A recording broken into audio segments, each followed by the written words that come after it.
नमस्कार। अब हम डिस्कस करेंगे सेल पोटेंशियल के बारे में। पिछले लेक्चर में हमने एक इंटरेस्टिंग इवेंट के द्वारा बताने की कोशिश किया था किसी बैटरी का अगर सेल पोटेंशियल पता चल जाए तो उसकी मदद से उसके इंटर कनेक्शन को समझ सकते हैं डेल्टा जी के साथ, और अगर डेल्टा जी पता चल जाए तो हम कैपेसिटी टू डू वर्क पता कर सकते हैं। लेकिन सवाल यह आता है कि सेल पोटेंशियल आखिर पता कैसे किया जाता है। उसके लिए अब हम आगे बढ़ेंगे और यहाँ पर ड्रॉ करने वाली चीजों को एक बार पहले से ही समझ लेंगे तो ज्यादा आसानी हो जाएगी। मैंने आपको कहा कि यहाँ पर हमें सेल के पोटेंशियल के बारे में जानना है। ड्रॉ करके हम देख लेते हैं सेल का पोटेंशियल कैसे पता चलेगा, और इसकी वैल्यू अगर एक बार पता चल गई तो उसकी मदद से ई की मदद से डेल्टा जी कैसे निकाला जा सकेगा उसके बारे में हम लोग यहां पर डिस्कस करेंगे। तो चलते हैं, देखते हैं पहले सेल पोटेंशियल के बारे में। इसके लिए हम स्लाइड पर बढ़ेंगे। स्लाइड पर बढ़ते हुए बात करेंगे क्या होता है सेल पोटेंशियल। तो कॉन्सेप्ट ऑफ सेल पोटेंशियल यहां पर हमारा टारगेट होगा, और इस बात को समझने के लिए, सेल पोटेंशियल के बारे में पता करने के लिए हम क्या क्या तरीके अपनाएंगे, सिर्फ उसी चीज पर यहां पर फोकस करेंगे। और एक बार फिर से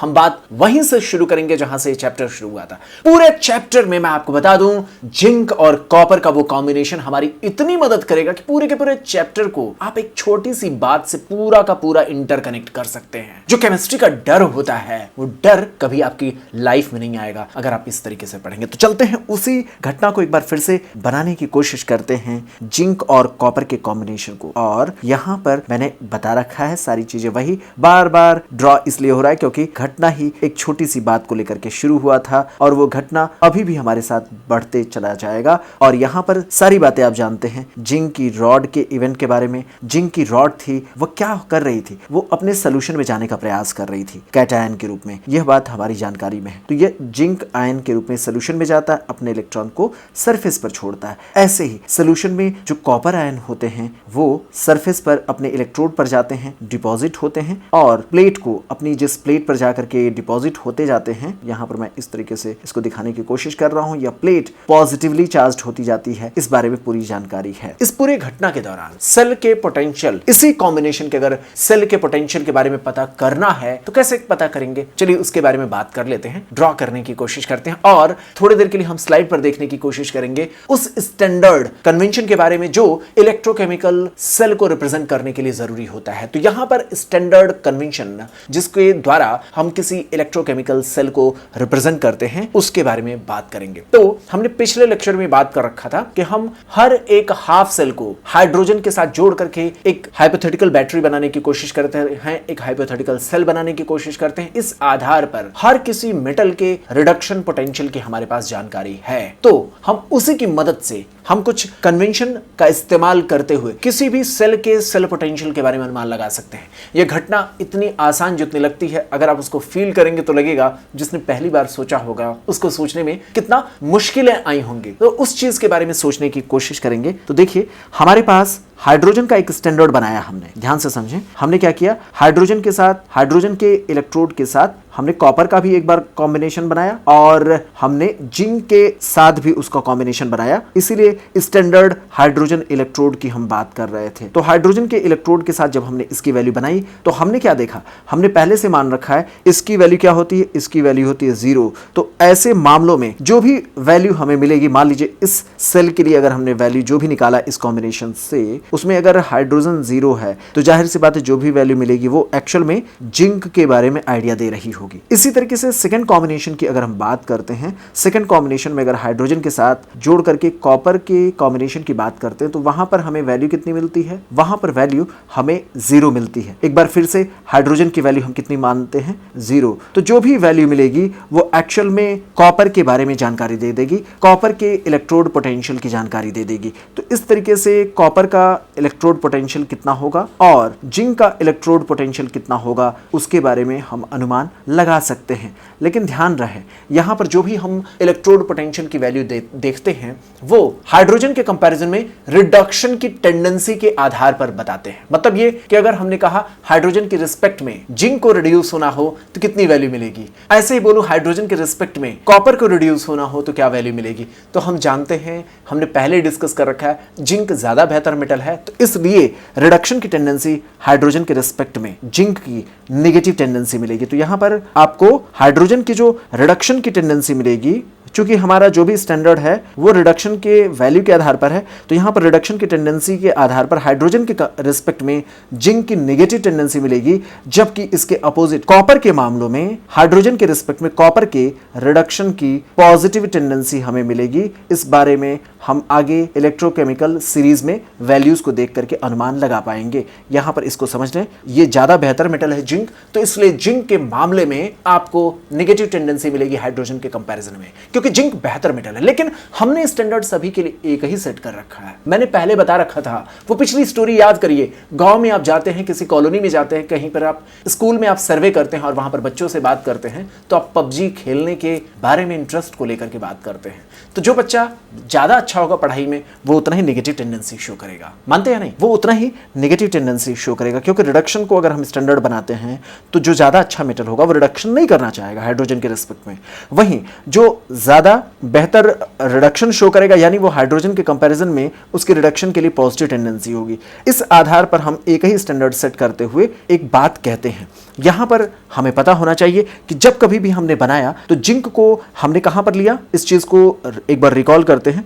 जिंक के लिए जब कभी भी हमने बात किया तो जिंक को हमने लेफ्ट साइड में रखा, कॉपर को हमने राइट साइड में रखा। याद है आपको? जब कभी भी हम इलेक्ट्रोड पोटेंशियल की वैल्यू के बारे में अनुमान लगा रहे हैं यहां पर, तो एक पुरानी बात को और भी ध्यान में रखते हुए चलेंगे। जो पुरानी बातें हमने शुरू से देखते हुए आए हैं, उसमें जिंक हमेशा इसकी वैल्यू और इसकी पोजीशनिंग हमने कहां पर रखी है? राइट साइड में, याद रहे।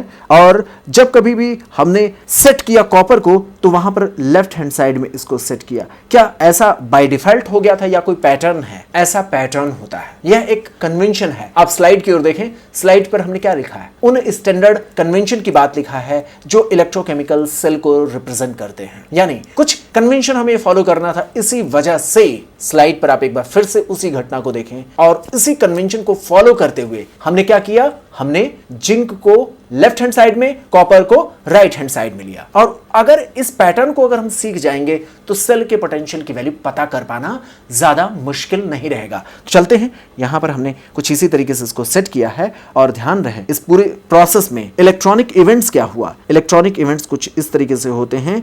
जिंक अपने इलेक्ट्रोड से सॉल्यूशन में जाने की टेंडेंसी रखता है और अपने इलेक्ट्रॉन्स को अपने इलेक्ट्रोड पर ही छोड़ देता है। यह बात हमारी जानकारी में है, इस तरीके की चीजें हम जानते हैं। वहीं कॉपर के लिए हमने आपसे कहा था कि कॉपर एक्चुअल में कॉपर आयन के रूप में सॉल्यूशन में होता है और वो इलेक्ट्रॉन्स कैप्चर करता है और इलेक्ट्रॉन को कैप्चर करके वो न्यूट्रल होने में बिलीव लेता है, रखता है। इस तरीके से ये आप इवेंट जब होते हुए देखते हैं तो पिछले लेक्चर्स पे इन सारी चीजों के बारे में जिक्र किया गया है। इनडायरेक्टली या डायरेक्टली आप समझें, ये जो इलेक्ट्रॉन एक्सेप्ट करता है वो कहीं ना कहीं चल करके जिंक के इलेक्ट्रोड से आने वाला इलेक्ट्रॉन होता है। पहले के लेक्चर देखे हुए होंगे तभी इस बात को समझ पाएंगे। तो यहां पर हुआ क्या? जिंक का जो इलेक्ट्रॉन था वही काफी दूरी तय करते हुए कॉपर के आयंस को मिलता है और इसी वजह से कॉपर आयन न्यूट्रलाइज होते हैं। तो इसका मतलब यह हुआ कि एक इलेक्ट्रोड ऑक्सीडेशन की घटना उसके लेवल पर हो रही है और दूसरे इलेक्ट्रोड पर रिडक्शन की घटना हो रही है। इससे हमारा अनुमान यही बनता है। तो जिंक के इलेक्ट्रोड पर जब आप देखेंगे तो वहां पर किसकी घटना होती है? ऑक्सीडेशन की। वो अपने इलेक्ट्रॉन को रिलीज करना चाहता है। कॉपर की तुलना में वो ज्यादा बेहतर मेटल है और जो सबसे बेहतर मेटल होते हैं वो अपने आप को कैटायन में बदल करके अपने इलेक्ट्रॉन्स को रिलीज करने की टेंडेंसी रखते हैं। ये इलेक्ट्रॉनिक केमिस्ट्री का बहुत फंडामेंटल पॉइंट है। और जब दो मेटल होंगे तो एक रिलीज करेगा, दूसरे को एक्सेप्ट करना ही होगा। Copper comparatively less strong nature का, मींस कंपैरेटिवली कमजोर मेटल है, तो इसलिए वो जिंक के द्वारा रिलीज किए गए इलेक्ट्रॉन को एक्सेप्ट करता है। और इसी बात को हम ड्रॉ करके देखेंगे तो समझ पाएंगे कॉपर ने क्या किया? इलेक्ट्रॉन को एक्सेप्ट किया और यहां पर रिडक्शन होता है। इस बात को कहने का मतलब क्या है? इस बात को कहने का मतलब है वो घटनाएं जो ऑक्सीडेशन की होती हैं उस हाफ सेल को हम लेफ्ट हैंड साइड में दर्शाते हैं। यानी यह एक कन्वेंशन है जिसमें हम लेफ्ट हैंड साइड में जिंक के कंडीशन को, जिंक के इलेक्ट्रोड को और यहां पर जो उससे रिलेटेड हाफ सेल है उसको दर्शाते हैं। यहां लेफ्ट हैंड साइड में हम किसको दर्शाएंगे? हम उन इवेंट्स को दर्शाएंगे जहां पर ऑक्सीडेशन होती है। ऑक्सीडेशन जहां भी होगा, इस बारे में हम पहले ही डिस्कशन कर चुके हैं, जहां कहीं भी ऑक्सीडेशन होता है उस इलेक्ट्रोड को हम एनोड का नाम देते हैं। आपको यह बात पहले से चर्चा चर्चा हो चुकी है, पहले दूसरे लेक्चर में ही हमने इस बारे में बात किया था।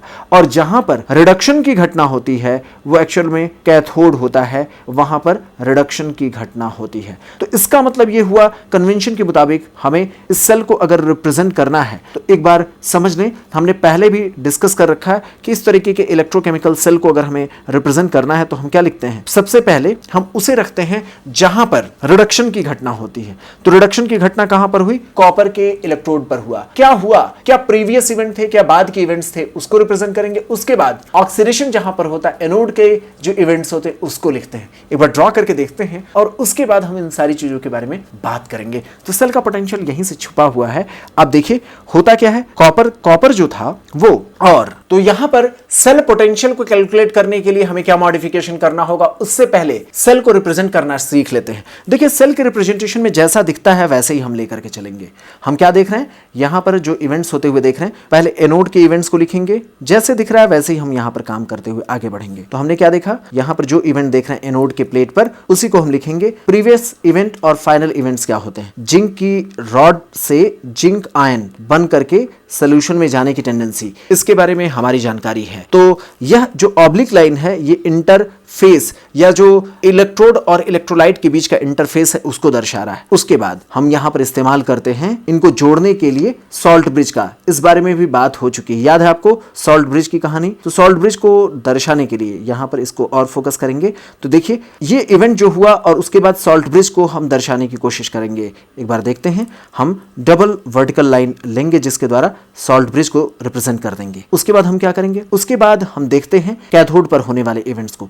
कैथोड पर क्या होता है, कॉपर आयन अपने प्लेट पर जाकर के डिपॉजिट होने की टेंडेंसी रखता है। तो उस चीज को दर्शाने के लिए हम यहां पर इलेक्ट्रोकेमिकल सेल के रिप्रेजेंटेशन में आगे के इवेंट्स को जब देखने की कोशिश करते हैं तो वहां पर क्या होगा, कॉपर आयन सबसे पहले सोल्यूशन में होगा, वो इलेक्ट्रोड पर जाकर के डिपॉजिट हो जाता है। ये हमें इंटरफेस के बारे में सिंगल वर्टिकल लाइन से जानकारी मिलती है। तो ये पूरा का पूरा जो हमने इलेक्ट्रोकेमिकल सेल को रिप्रेजेंट करने का तरीका अपनाया है, इस चीज को शुरुआती दौर में ही डिस्कस हम लोगों ने कर लिया था। सॉल्ट ब्रिज क्या है, कहां पर ऑक्सीडेशन हो रहा है। तो जब कभी भी इलेक्ट्रोकेमिकल सेल को दर्शाते हैं तो ऑक्सीडेशन जहां पर होता है, रिडक्शन जहां पर होता है, उसको जैसे आपने देखा वैसे ही आप रखते हैं। लेफ्ट हैंड साइड में आप रखते हैं किसको, जहां ऑक्सीडेशन होता है। राइट हैंड साइड पर आप किसको रखते हैं, जहां रिडक्शन होता है। और यहां पर जहां ऑक्सीडेशन होगा उसको क्या नाम देंगे, उसको हम नाम देते हैं एनोड का। और जहां पर वह इलेक्ट्रोड जहां पर रिडक्शन की घटना होगी उसे हम क्या नाम देंगे, उसे हम नाम देते हैं कैथोड का।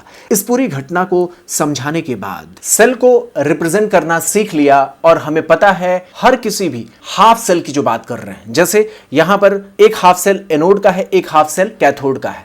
हमें पता है हर हाफ सेल के मेटेलिक टेंडेंसी या जो उसके रिडक्शन की टेंडेंसी की बात हमने हाइड्रोजन के रिस्पेक्ट में पता कर ली है। यानी अगर कॉपर को हमने देखना है, कॉपर और जिंक के इन दोनों ही इलेक्ट्रोड्स के लेवल पर बात करनी है, तो हम पहले ही इनके रिडक्शन पोटेंशियल के बारे में जानकारी रखते हैं। Reduction potential with respect to hydrogen, हमें दोनों के टेंडेंसी के बारे में पता है। रिडक्शन पोटेंशियल ये किसके रिस्पेक्ट में देखा गया था, याद है आपको, सारी बातें आपको याद हैं। और उन्हीं चीजों को एक बार फिर से रिकॉल करेंगे तो सारी चीजें हमें समझ में आ जाएंगी। रिडक्शन पोटेंशियल हमें जिंक के इलेक्ट्रोड पर होने वाली घटनाओं के बारे में अनुमान लगाने में मदद करेंगी। रिडक्शन पोटेंशियल का मतलब क्या है और ये किसके रिस्पेक्ट में देखा गया था, ये देखा गया था हाइड्रोजन के रिस्पेक्ट में। सारी चीजों को आप रिकॉल करते हुए चलेंगे तो समझ पाएंगे। और यहां पर मैंने आपको बता रखा है हाइड्रोजन के रिस्पेक्ट में दोनों ही हाफ सेल के इलेक्ट्रोड्स के रिडक्शन पोटेंशियल की वैल्यू जानकारी में है। हाइड्रोजन के रिस्पेक्ट में क्यों लिया गया, ये सारी चीजें आपको पता है। और इस तरीके से अगर मैं कहूं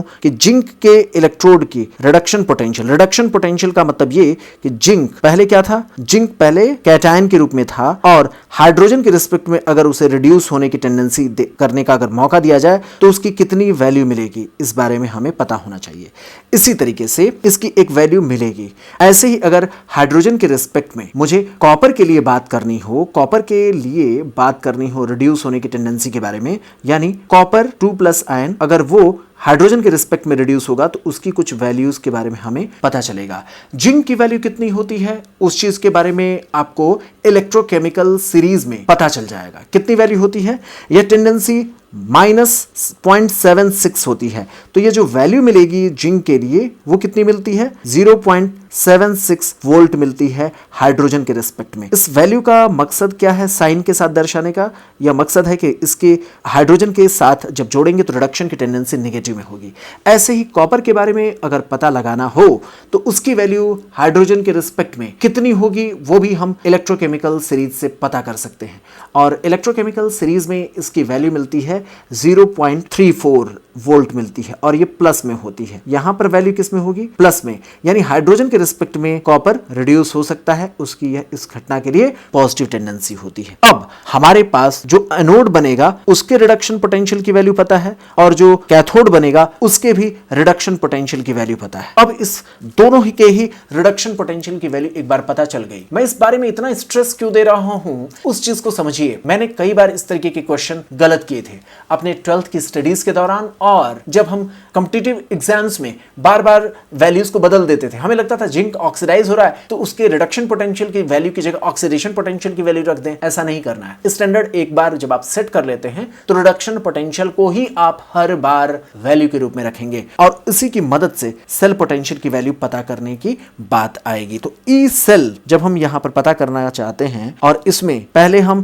कैथोड के रिडक्शन पोटेंशियल की वैल्यू लेंगे और उसके बाद हम एनोड के रिडक्शन पोटेंशियल की वैल्यू लेंगे। तो यहां पर ई कैथोड ई एनोड की वैल्यू हम लेते हैं in terms of reduction potential.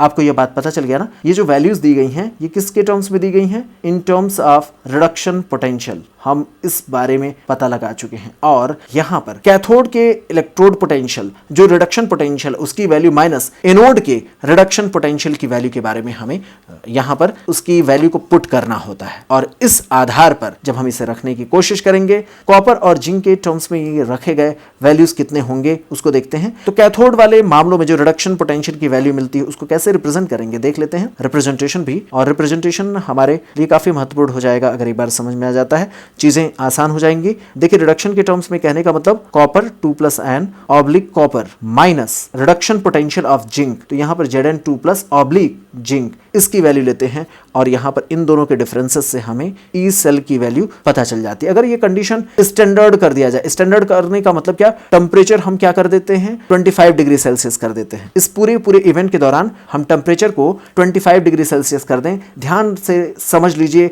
बार बार इसको रिकॉल कराने की जरूरत नहीं पड़ेगी। टेम्परेचर हमने क्या कर दिया? टेम्परेचर की वैल्यू 25 डिग्री सेल्सियस कर दिया, यानी 298 केल्विन कर दिया। और जो इलेक्ट्रोलाइट का सोल्यूशन लिया था अगर उसका कंसंट्रेशन हमने 1 मोलर ले लिया तो ये पूरी की पूरी घटना स्टैंडर्ड कंडीशंस में सेट हो जाती है।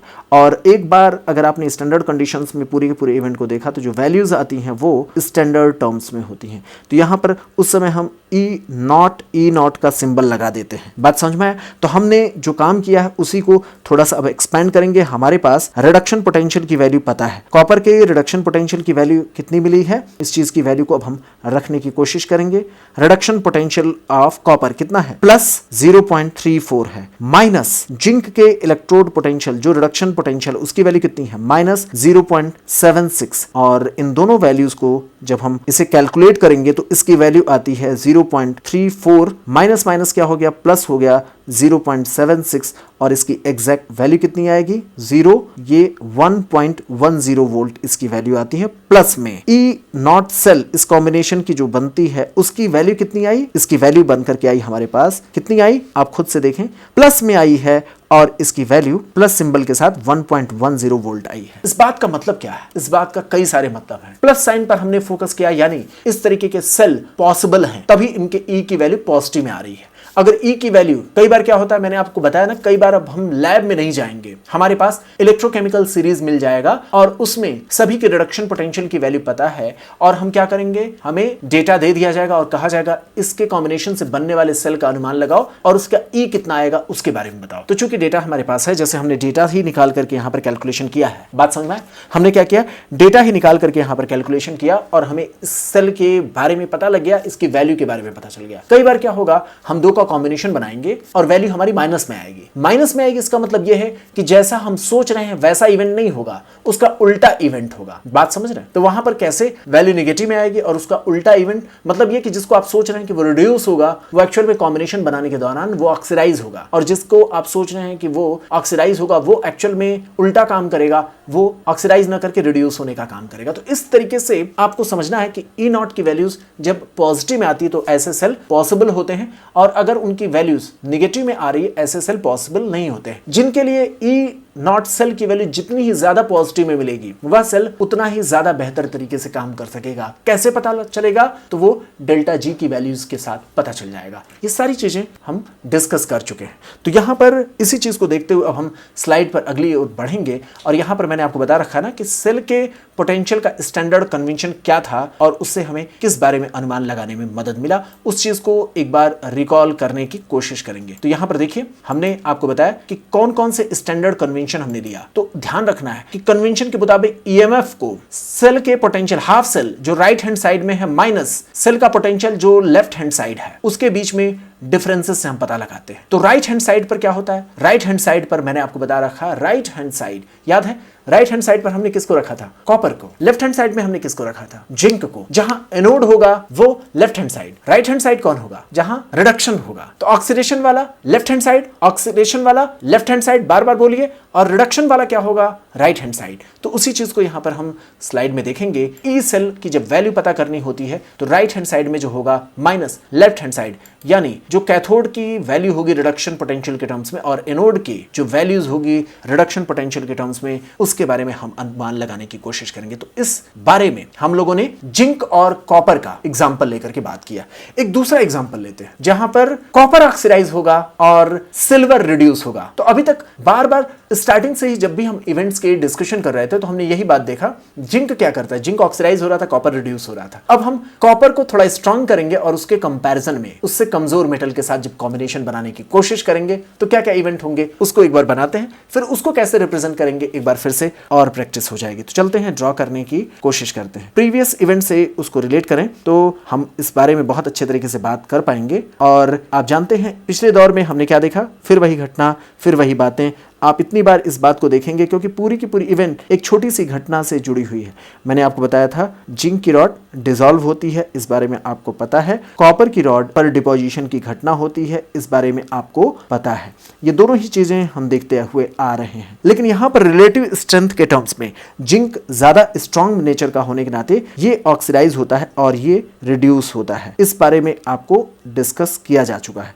अगर दूसरा कॉम्बिनेशन लेते हैं, एक ऐसा दूसरा कॉम्बिनेशन जिसमें इससे अलग घटना होगी, वहां पर क्या होगा एक बार फिर से ड्रॉ करने की कोशिश करते हैं। अगर एक दूसरे इवेंट के बारे में बात करते हैं जिसमें कॉपर अपने से कमजोर मेटल के साथ जोड़ा जाए, मेरे कहने का मतलब क्या है, इससे कमजोर मेटल कौन हो सकता है? सिल्वर हो सकता है, गोल्ड हो सकता है। उसकी बात करें तो यहां पर हमने ले लिया सिल्वर को, तो यहां हमने किसको ले लिया? एजी को, और यहां पर हमारा कॉपर है। और कॉपर किस लेवल पर क्या होगा? अब कॉपर जो होगा वो ऑक्सीडेशन की घटना करेगा, वो खुद से ऑक्सीडाइज होने की टेंडेंसी दर्शाएगा, और ऑक्सीडेशन की टेंडेंसी यहां पर होगी, रिडक्शन की टेंडेंसी अब सिल्वर इलेक्ट्रोड पर होगा। ये इलेक्ट्रोड अपने सरफेस पर डिपोजिशन की घटना दर्शाएगा। जैसा यहां पर आप ऊपर देख रहे हैं वैसी घटना, लेकिन यहां पर कॉपर पहले के कंपैरिजन में ज्यादा स्ट्रांग हो गया है। ऐसे सेल को अगर रिप्रेजेंट करना हो तो कैसे हम रिप्रेजेंट करेंगे, एक बार फिर से प्रैक्टिस करेंगे नीचे वाले के लिए। उसका मकसद यह है कि आप समझ सकें कोई भी घटना अगर हो रही है तो उसको कैसे देखा जा सकेगा। तो कॉपर क्या करता है? कॉपर अपने इलेक्ट्रॉन्स को रिलीज करता है, कैटायन में बदलता है,